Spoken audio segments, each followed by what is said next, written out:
Welcome back to Talk of the Town on WHTC, Holland's Cool FM, on WHTC.com, and on the WHTC app for your smartphone. Once again, here's your host, Gary Stevens. Welcome to Talk of the Town for this Friday, July 24th. It is the fourth Friday of the month, which means at this time we catch up with things going on at the Senior Center at the triangle of State, Michigan, and River Avenues. It is Evergreen Commons, and its Chief Advancement Officer, Mark DeWitt, joins us as he does on a monthly basis. Mark, good morning. Welcome back, sir. Good to be with you, Gary. And if you have a question about what's going on at the Commons on a monthly basis and a long-range basis, Mark can answer it at 616-395-1450. Of course, with a reminder that Lindsay Lawrence will be joining us in about 40 minutes or so with the daily Evergreen Commons report. So the month of July is winding down, and there are, I would expect, a couple of activities coming up before the month's end, which is a week from today. Yeah, July's been a good month, although it tends to be a little quieter for us, partly because we have staff vacations. We had a major holiday in here. But this past week, we started up the farmers market with our friends at 8th Day Farm, and we had some things from Benjamin's Hope, which we've been doing for a couple of years now. And tell us a little bit about opening day, which was the 20th. Well, it was amazing because it was a record day, I think, for us. I heard the revenue, and it sounded like a great day where, the weather was great. People were really engaged. It was a wide assortment of vegetables. Kelly from 8th Day Farms was super wonderful. She's a social worker at West Ottawa during the school year, and so she loves doing this and really engages our members into the life of the farmers market. The Evergreen Commons Farmers Market is Mondays from 9 to 1. And while it's geared for members, the community can be a part of it as well. Absolutely, because you can get to it from the street side, so right near door A, so it's right outside door A. And then so you select your vegetables with Kelly or whoever's there, and then you just go right into the vestibule and you pay right there. So it's super simple. And it's going to be Mondays with the exception of Labor Day. Correct. But other than that, every Monday between now and September the 21st. Yeah, so ideal time. It's obviously the growing season. I love the assortment. I got some of the microgreens. Have you ever tried those? No, I have not. So I've become a fan of the broccoli microgreens. So they grow rapidly. It's a great addition to a salad, makes it quite crunchy, nice flavor. You don't have to add too much. And the stigma about broccoli has left with the George H.W. Bush. There is no more stigma with eating Nothing wrong with broccoli. Nothing. You're right. You're right. I prefer to have them cooked, but that's just me. Yeah. Coming up on Monday, the 27th, the president of Evergreen Commons, the Reverend Dr. Jill Versteeg, will be talking with the members. Bring your questions. I'm going to take a pause on that because I think she rescheduled that for this past Monday. Okay, because I see the 27th. I think there's a conflict, but we've loved that format of coffee and conversation. I love it when people bring up whatever is topical on their mind, and it's unfiltered, and we do our best to address concerns. Now, coming up on Thursday the 30th, the Smart Living Series has another seminar. Yeah, I like that series. I encourage you to register if that's something you're interested in. Understanding palliative care. Yes. Hospice and advanced directives. Sometimes we got to think about, end-of-life situations. Mm-hmm. And we've embraced the hospice community a little more, particularly in palliative care. We had a seminar last week, and it was directed towards our friends with Parkinson's. More about planning, not about anything being imminent. So I appreciate that. Just thinking about what's the next chapter. Doesn't mean that you're on a hospice journey if you do palliative care. But, we got to think about things when you want to make the end of life, if it's a painful situation, as comfortable as possible. Right. It's part of the transition planning that we talk about frequently. Now, yesterday, of course, I did my bowling with at Evergreen Commons every Thursday afternoon. I'm sort of like the ringleader of this thing, and we had 8 of us bowling. It was very nice. And one of the ladies who was bowling with us had been at the Wednesday night of the movies on this past Wednesday, talking about Remarkably Bright Creatures. Couldn't say enough about how great that movie really was. And I said, well, I do know the projectionist, and she does pick some pretty good movies to show. Yeah, I think our team does a great job with selecting movies. It's difficult to find the right ones that have the appropriate language and audience, but the entertainment factor is very high, and people attend. Even if they know nothing about the film. It's pretty much every second Wednesday. That's correct. It is, and it's free for members, $5 for non-members, and the food's pretty good too. And there's also popcorn available as well. So that's coming up as well. There were some enrichment things going on during the month, such as art and music lessons and music groups. Quite vibrant, although the clarinet choir. Yeah, I get to listen to these people on a weekly basis. The flute choir, the singers. The bell choir, PB and Jam. The PB and Jam session. They're fun. And they play out too, so they don't just play at Evergreen. And then the note blenders, blenders, right? Is that the same? Well, are they aligned with, say, the reactors? No, I saw the reactors yesterday. They're working on some scripts for the fall. Mm-hmm. Let's see. There was evening game nights a couple of times in July, and I assume that's coming up in August as well. Yeah, we're trying to expand evening programming, if you haven't noticed, engaging different audiences. Our average age is skewing younger, Gary. Mm-hmm. The new members, the average is just above age 70.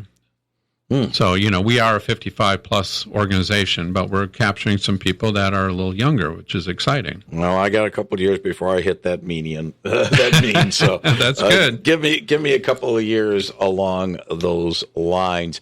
I know you sort of alluded to this the last time you were with us, Mark DeWitt, and I'm not certain whether or not it's too early to start maybe talking more about this, but there is, and was mentioned in this current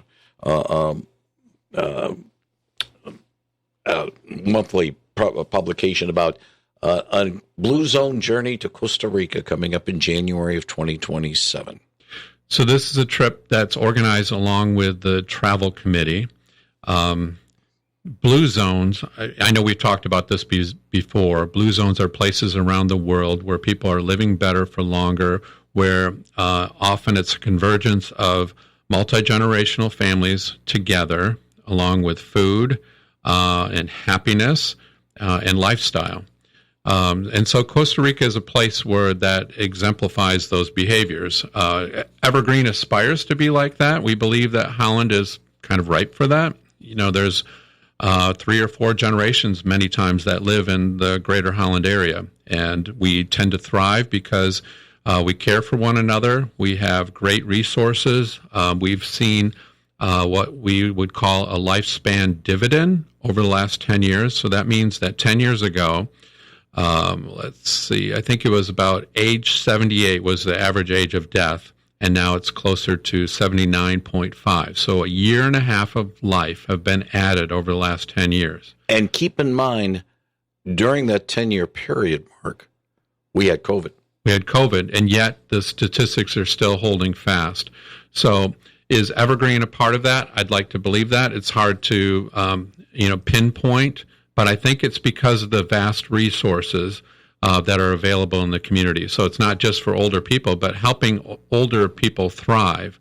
We have so much arts, culture, and even sporting events that are available to people. You go to DeVos Fieldhouse in the winter, and you see 2,000 fans, many who are not Hope College graduates, that are there to see wonderful basketball at a high competitive level. So we'll know more about the trip ideas. Yeah, there's more details to follow. Yeah, trying to get all the ducks in order with that trip to Costa Rica coming up after the first of the year. Mm-hmm. When I walk in today, and hopefully I can, if the powers that be will allow me to, and we're in Kalamazoo, I'm going to be walking in and doing my workouts, and I should be able to see these guys doing these movings on Friday, because I think it's a Friday situation, in the seminar room. The Power to Move drum line. Drumline's boom, a blast. boom, boom, boom. You've seen it, right? I've seen it on Fridays, and it's running through the end of August. I encourage you to try it sometime because it's harder than it looks, but it's mind, body working together, a lot of coordination, but it's fun. Yeah. You make a joyful noise. Yep. It's really designed for individuals navigating Parkinson's more, is it? I want to say it's open to everybody, but I might be wrong. Okay. I know a lot of our Parkinson's people do it. Yeah. Supportive summer session combines music, movement, and community to boost endurance, improve coordination, and brighten the mood. I know a lot of people that break a sweat in that class, so they're having a good time. They're doing something right. And, of course, a lot of things involved with Parkinson's. The Power to Move program with Parkinson's and the Power to Move with cancer has been going on. And I think they still have a few T-shirts left in the member services area for purchase that has the Power to Move in the background. We have a few, but if you notice when you walk around, how many people have the Power to Move shirts on? When you're there during the day, there's a sense of pride about that. Now, speaking about moving, and I see this on a regular basis. Yes, I do work out, 3-4 days a week over at Evergreen Commons, so I do notice the fine staff that help those with specific training sessions, be it upstairs. Sometimes they work with the heavy bag, and we know when they work with the heavy bag. Boom, You boom, can boom, hear boom, it. boom. All the way down the hall. Not just down the hall. You can hear it downstairs, too. True. It reverberates a little bit, but dealing with, and some of it is working with the heavy bag, some of it's working with the weights, but others is just helping those who may have been afflicted get some sense of coordination and balance back. Yeah, personal training is our area of greatest growth. We're noticing a lot of people who are concerned about their gait, they're trying to mitigate fall, and just their overall strength, including their core strength. And so engaging with a personal trainer is making a difference in their life. And let me then segue this, Mark. And again, purposes of transparency, part of the reason why I am a member of Evergreen Commons, besides the fact that of my age, is the fact that my costs for being a member is covered by my Medicare health insurance, and that's very important for a lot of people who are, and many of them, are on fixed incomes. Right. I would argue that your insurance company is finding great value in that because you are healthier, you're living better for longer, and you have a great attitude because you're working at it. You're making a choice every time you come in because you could sit home and watch the Tigers or do whatever you choose to do in the comfort of your own home. But I know this from you, and just knowing you personally, I see a difference in your outlook and how you feel. And I work out after 8 hours in this building. Now, granted, people here in this building are fine, excellent, but still, 8 hours slugging away here, and I get, I'm in here at 3:45 in the morning. Sure. And then 25 after 12, I'm at Evergreen Commons, and I'm working out for about an hour and a half. So you feel more energized afterwards, even though you're probably tired before you go in? I'm a little bit more energized, but I got to make sure I stay alert. Okay. Driving home. Sure. Because it can be, I have the ability to be able to nod off at a moment's notice in a moving vehicle. I've always had that ability. But what is your physician saying to you at your annual exam? Not bad. He'll know more when I see him in October. Right, because the numbers don't lie. When you do your blood tests and your blood pressure and things like that. And speaking of blood, I gave blood A-OK this past. You did. Thank you. And I mean, it took less than 5 minutes to, You're a gusher. I gushed out this. That's because I drank my water. By the way, there will be another blood drive at the Evergreen Commons in September. And you signed up already, right? I signed up through I do have the Evergreen app on my phone, but I also have the Red Cross app on my phone. So while I was waiting to recuperate after giving the gallon, I've already given a gallon. It felt like I gave a gallon a couple of weeks ago, but actually, when I was recuperating, I set up my next appointment because I know that even though I had to reschedule this past one, I was fortunate enough to be able to do so. Most of the time, if you try to reschedule, you're going to have some problems because it's going to be a lot of people joining us. Right, and we get a lot of people off the street who, people that don't know Evergreen or they're not members. I'm just so grateful that people come in to donate. We've talked about it before. It's the greatest pay it forward proposition. And I already got my 1 gallon little button on my workout bag. It's the gift of life, Gary. And about the time end of next year, I'll probably have my second little one go up there. Great. We have been going, so. Excellent. But answer your question a little bit earlier, Mark, is the fact that last year when my doctor saw me, he was okay, looking good. We'll see how it is 2 years on. I've been a member of Evergreen since February of last year, so it will be 18 months of work. Not 18 months. Yeah, 18 months. Yeah. And then we'll see. Hopefully, I won't be svelte, but, We love hearing that feedback, though, because we commonly hear, Evergreen saved my life, physical activities, wellness, community, finding meaning and purpose. That's what it's all about. All right. Fun Day is coming up on Thursday, August 6th. That's 2 weeks from yesterday. It is the Cruise in Car Show.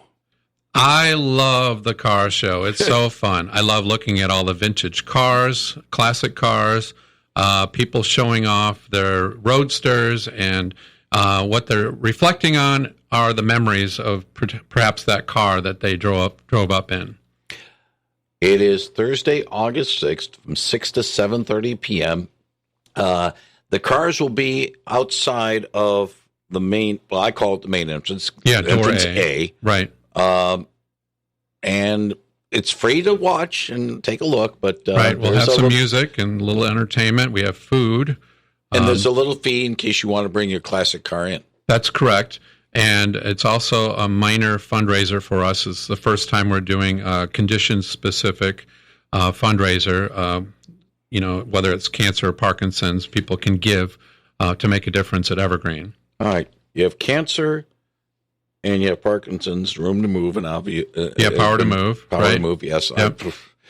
Sounds like a old John Mayall song. But and by the way, I know I'm tempted, but no. Let's move on. Right. So bring your vintage car. Yep, indeed. And not just bringing the vintage car, but again, the programs for Parkinson's and cancer have been very, very productive. I don't want to put you on the spot, Mark, but as Chief Advancement Officer, are you looking at perhaps other ailments that are striking those of us who are a little bit older that maybe Evergreen can help? Good question, because we've had some inquiry about stroke. There are some people that have had minor strokes where they say, do you have programming specific for strokes? Now, we've had personal trainers that have gained some expertise in that area, and they're noticing a difference, people getting remedy. And we've seen, sort of the after effect of some strokes where people might have neuropathy or something like that. We have some remedies that will help people be able to drive should they have neuropathy. So we're noticing a difference. Okay. But there is an opportunity for other conditions specific. Okay, I'm just sort of like looking ahead, and I know that you and others, leaders at Evergreen Commons, what can we do to help the senior community in the Holland-Zeeland area? What services are lacking? And you just mentioned the stroke. That's a perfect one to maybe look into. Yeah, absolutely, because we're always forward-thinking. We're looking at what are the trends and how could we address some of the chronic issues while helping people live their fullest life. All right. One other thing, too, and I've noticed this when a few times I've been able to get out and get my workout done, and then, well, let's get to a call, and then maybe I'll get to this point. Good morning. You're on the line with Mark DeWitt of Evergreen Commons. Yes. I had a minor stroke, and then I had the Watchman procedure, and that took care of all my strokes, and I'm not no blood thinners except for one baby aspirin, and it really took care of the strokes. Congratulations. So it might be something that you might want to emphasize there. Thanks. I Yep, appreciate thank you. the call for that. It does help. Those things. The other thing I want to mention is a couple of times when I've been able to work out early, I'm able to get done with my workout, and the lunchroom is still open, so I'm able to have some lunch. But one thing, that's one area where Evergreen Commons would love to have people not only enjoy the good food, and you can't beat the price, but It's a also great value. But Yeah. also people helping out with helping hands in the kitchen, serving the food, volunteers. We have the best volunteers. You know, there's over 200 volunteers that make the life of Evergreen possible, and we're very grateful for that. And we're going to celebrate them later in August with a dinner and some entertainment. So we're just delighted. And of course, Lindsay Lawrence, who does provide our daily updates, is the volunteer coordinator. So get a hold of her over at Evergreen Commons, and she'll be able to connect you in whatever areas that they need a helping hand. Yeah, I love working with Lindsay. She's a curator of joy. She gives joy to people that are volunteering, and she does a great job of plugging people in where their gifts may lie and helping them make a difference. If you'd like to know more about what's going on at Evergreen Commons, the website is evergreencommons.org, not only connecting to all the services and programs and activities going on, also has a connection to the Day Center of Evergreen, helping those who need a little extra help and those who care for them, giving them helping them take a little bit of the yoke away on a short-term basis. Also, information about the Resource Center, which is very vital for not only the Evergreen Commons community, but the general community and for the community in general, really. Right, which is free and open to the public. The number for evergreencommons.org is the website. The phone number for the Resource Center, 355-5118, 616-355-5118. Mark DeWitt, as always, thank you very much for telling us what's going on at Evergreen Commons. Wish you and everybody at the Commons well. If all goes well, A, I'll see you in a few minutes, and B, we'll talk again the month of August. Great. Keep throwing strikes. We'll do, as they say, we'll do our level best. You've been listening to Talk of the Town on WHTC, Holland's Cool FM, on WHTC.com, and on the WHTC app for your smartphone. We want to thank Ottawa County Sheriff Eric DeBoer and Mark DeWitt of Evergreen Commons for joining us today on Talk of the Town. The segments have been or will be uploaded to our webpage at WHTC.com in the podcast tab under Talk of the Town, where you can listen or download at your convenience for free. Thanks to Brian Spencer, What's New Around Holland. Most importantly, thanks to all of you for listening and being a part of our program today. Monday on WHTC's Talk of the Town, we will have an update from Gateway Mission, and State Representative Brad Slaw will be joining us. Following Michael Kastner's NBC News, it'll be Lindsay Lawrence's weekday Evergreen Commons report. For Brian Spencer, I'm Gary Stevens. Thank you very much for listening to Talk of the Town. Have a good weekend. And if all goes well, let's do this all again on Monday morning.